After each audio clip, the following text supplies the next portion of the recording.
इस पर अमदका तक चलेगी। मलकंड जिले की हेल्थ लेबोरेटरीज द मरजून खुरवलू सबब जोड़ शवे द गलत टेस्ट लवजे रोग खलकुता द नारोगा और नारोगा खलकुता द रोग सेहत टेस्ट नतीजे वर्कड़ी कीगी।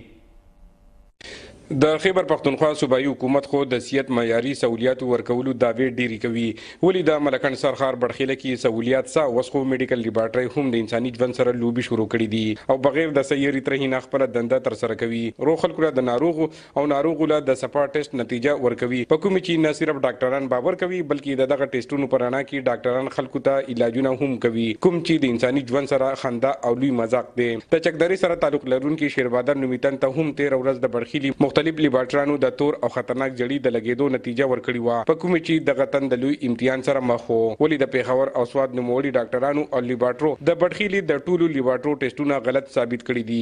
د مونږه چې کله دا پته راټوله چې والد صاحب کیسي هیپاټایټس بی دی وته مونږ ټول ډیر زیات خفو، کله په یو ځای ګرځو کله بل دی، کله یو لیبارټري کله بل لیبارټري او هر یو لیبارټري ورته لاړو تاسو دوی دا ټیسټ وکړئ چې دا بیماري به دې کې شته او که نشته. مونږ ډیر زیات د پریشانۍ سره مخ وو چې کله بیا مونږ پوره خپل سرچ وکړو، لیبارټران یې ښه لیبارټران چیک کړی نو هغوی مونږ ریزلټ دا راکړو چې په دې کې دا بیماري نشته. نو شکر الحمدلله والد صاحب کو دا بیماري نه وه، خو دا لیبارټران یې چې کوم دي دوی خو مونږ یې مس ګایډ کړو، مونږ ته یو ټینشن یې راکړو.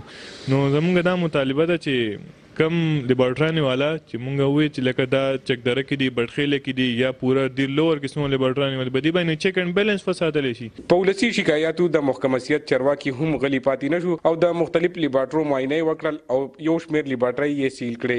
د کې موږ ته یو عام شهري سایډ نه یو کمپلینټ راغلی چې په هغې کې دوی هیپاټایټس بی سی ریپورټ ورکړي غلط.